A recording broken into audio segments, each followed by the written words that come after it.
you want to go first or shall I? You have to, mate. I can't breathe.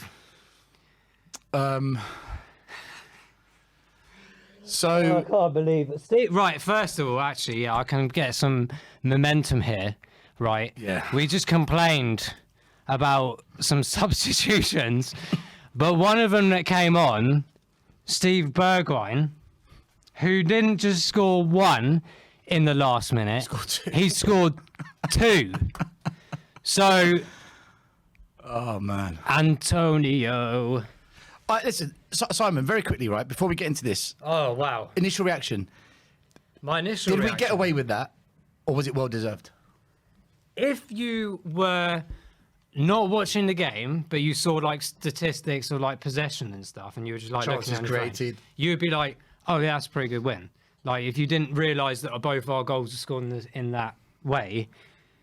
Yeah, I mean, in general, I think we personally, out of the whole game, deserve to win, but you can argue the counteraction of defensively we constantly give away too many mistakes.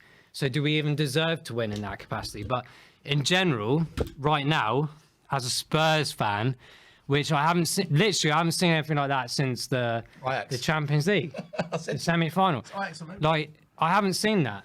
And it was the energy out of nowhere, arguably from the substitution. Arguably, Leicester were all over the place a bit, like wobbly at the back. But I don't really care, to be honest, whether we were given that or not. We'll take that because I've seen so many other teams in that position. So many times as a Spurs fan, we've seen other teams winning their games. Comes to our game, we fuck it up. Now, finally, it's our turn, and I don't care anymore. I'm going to go be driving home after this, not for 4 hours this time, but like for after the call-ins and Go everything. straight to the pub if it's open. Oh, mate, I can't believe that's just happened. Like, I just can't believe that's happened. And once again, I'm sorry for the state of the studio. Absolutely mental. Everyone in that chat right now, tell us how you're feeling about this game. Stelios, what's your thoughts, mate? So I can breathe a minute. First of all, fucking get in there! Come on, Tottenham! What a win! That's the first thing I want to say. Listen. Oh, God. Calm and composed conversation now. First half, we deserved to be 2-3 goals up, no doubt. To go in 1-1 was a disappointment for me because we deserved better. Yeah. Second half, we started off the beginning, first 5-10 minutes well, but then it began to fizzle out. Leicester got their goal, but I felt that the substitution of Winks was a bad move. I know. Yeah, we've won. I agree. I I know we've won. I don't think it was a good pivoted, move. didn't it? Once that happened, it just switched. Yeah, as soon as we went 2 in the midfield, 3 up high, which we said he was probably going to do. I get why he did that because he had to go for it. I would not have taken off Winks. I wouldn't have done. And we did. We wobbled. Yeah. And we didn't look like we were going to win. And in the 90th minute, I remember saying to you, the only positive thing is there's 5 minutes to go. We can still equalise, right? Because football does that to you. The last minute was absolute madness, man. And I don't believe the substitution of Winks was the reason. I don't think the Celso coming on changed it. Bergwijn, though. Bergwijn definitely did change it because he scored the goals. And this is what we were saying. We were both resigned to a loss. We both said, look, the same shit happens, nothing changes, leave you out, all that stuff. But a player that came on scored. And this is what I said just before it happened. We need a goal scorer. Yeah. And we just couldn't see who was going to do that. Yeah. Bergwijn got those goals. And remember, we did say it. He did play well against Crystal Palace in that 3-0 win. Yeah. And I can see what I understood why he brought on Bergwijn. Yeah. I totally understood that. But to get those 2 moments, the pass from Harry Kane for one of those goals was brilliant. I think Højbjerg set up another one as well. But we got lucky with the equaliser because the ball's come in. Doherty's miscontrolled it. Yeah. He's lost control. It was a poor touch. It's bounced off the Leicester player. But Bergwijn was in the right place and he scored. The winning goal, though, listen, Stevie B, man. Yeah. And I've criticised Stevie B. We all have. I've always said I don't think This is what we want to see. he's good enough, and I've always said that for me, I would sell him. Have I changed my mind off of this game? No, not at all. But if he keeps this up, Yeah. then I will change my mind. Yeah. And I'll eat humble pie on it. That winning goal, he went round the goalie and he finished it with defenders coming across, and he did the one thing you have to do in that position. You've got to go far post, and that's exactly what he did. And mate, 1 minute to go, we're both thinking, shit, we've got to do the fan show. We're trying to pull for the draw, aren't we? Mate, I'm thinking, I don't want to do the fan show. I don't want to do the calling. And you saw the scene. Well, you didn't, because you were smashing up the TVs at the back, and I don't know what you did. Well, I don't know what I was doing either. But I caught a glimpse. I saw all the players run over to the away end. Scenes. Yeah. And look, overall, if you look at the game as a whole, I believe we deserved the win. I agree. Based on the first I do half. agree with that. Yeah, massively. Do I think we got lucky at the end? Yeah. A little bit. Yeah. But if you keep going, tenacity, Yeah. you never know. And that's what happened tonight, So We need to be a lot more than that at this weekend, don't we, against Chelsea, for sure. Chelsea's a different game. They're going to have all their players bar the wing backs.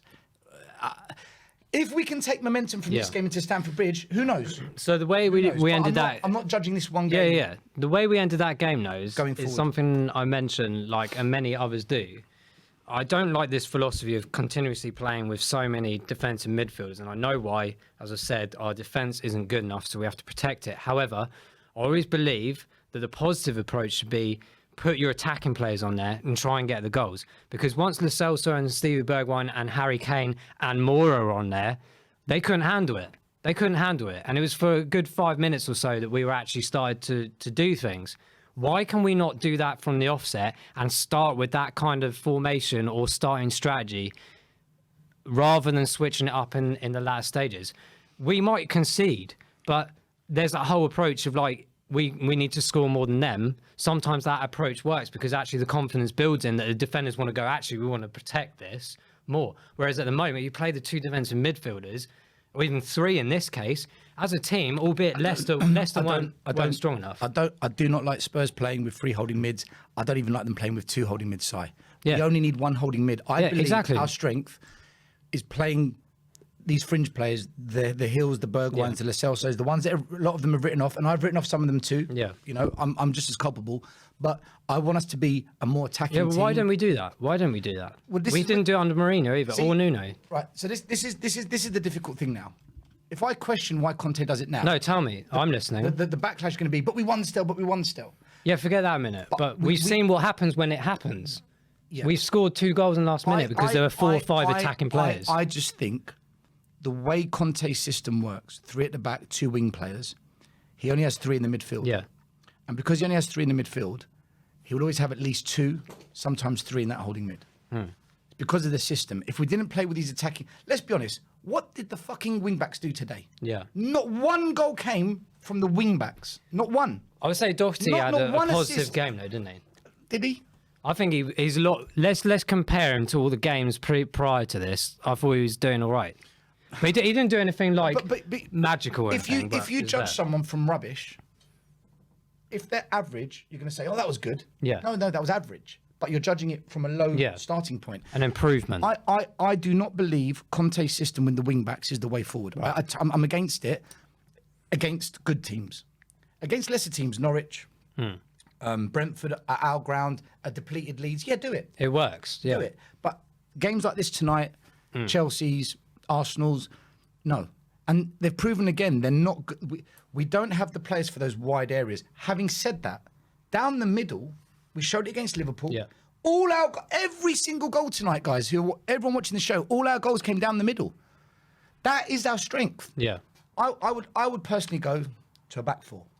1 holding mid, 4 midfielders, 2 attacking mids, or 1 centre mid, 1 attacking mid, a left winger, a right winger that invert, and a striker. I think that's or something similar. That's how I'd like to play, because the last 2 minutes, down the middle, brilliant. All the goals came. I know the ball came from out wide to Doherty, but it was a player running down the middle that fizzled it into the back of the net. So okay, what I want from the comments. But we've won. Listen, we've won. Yeah, I'm exactly. Happy. I'm happy. We've won. I always want Spurs it's to fucking win. Brilliant. No doubt. The comments, guys. I want to hear. Did Doherty play well today, or did he not? Let me know right now. Smash those keyboards. Doherty played well. Doherty did not play well. I think another thing we've got to take into consideration just to keep our feet on the ground, okay? Because we're going away to Chelsea next. That will be a really good barometer now to see. I can't keep up with all those answers. The next game will be a good barometer to see Yeah. what's really going on. Oh, okay. Someone's pointed this out. Emerson or Doherty? Emerson. Okay. Why? Those After today, those two crosses he put in against, I think Crystal Palace or Norwich when we won, were brilliant. He had a brilliant header that he got on the end of the Chelsea goalkeeper made a great save in the Carabao Cup. I think going forward, when he's got time and space, Emerson's better than Doherty. So Dan B, super chat, thank you, my friend. I don't rate either of them. He's saying so many bashing Doherty, but Emerson was terrible. I agree. Yeah, I agree. Doherty We don't arrived disagree. when he had to, regardless of a bad touch. But yeah, I mean, mate, in general, I think my head's pounding now, and I can't feel my foot I need a at whiskey. all. I need a whiskey. I think I've probably snapped my ankle again, and I can't breathe properly still. But that was an absolutely stunning end to a game that we should have been winning anyway. Any last thoughts, mate, before we go into our beautiful call-ins? 2 negatives, 2 positives. I'll finish on the positives. The 2 negatives were, or should I say, areas to improve on, not negatives. We looked like we didn't have a clue for 30 minutes of that second half, and we lack goal scorers. I know Bergwijn scored, but you can see it's evident in that first half. If Kane doesn't score, we've got nothing. The 2 positives, I thought the tenacity of Tottenham to not give in to the last second was fantastic. Absolutely fantastic. And the other positive is, we said it before, it's the first thing we said before we went live tonight. We had to win tonight. We had to. If we're going to keep top 4 alive, it was a must win because we've got Chelsea next and we pretty much know what will probably happen. So, well done. So happy. And let's go have a whiskey, then we'll come back. Guys, whiskies, water, that one was for Whiskey, Bob Spur double as well, vodka. I can assure you. And for the scarf, I'm telling Big you, up Bob we've Spur. never lost with this scarf, or I haven't. yeah. So, the scarf. thank you, Scarf. Thank you, Bob Spur. Thank you for everyone commenting. Please join us in the call-ins as well. I'm pretty sure there's going to be some absolute buzzing Spurs fans out there. Come on, you Spurs. Let's go, Stelios. Let's go. Come on, Tottenham.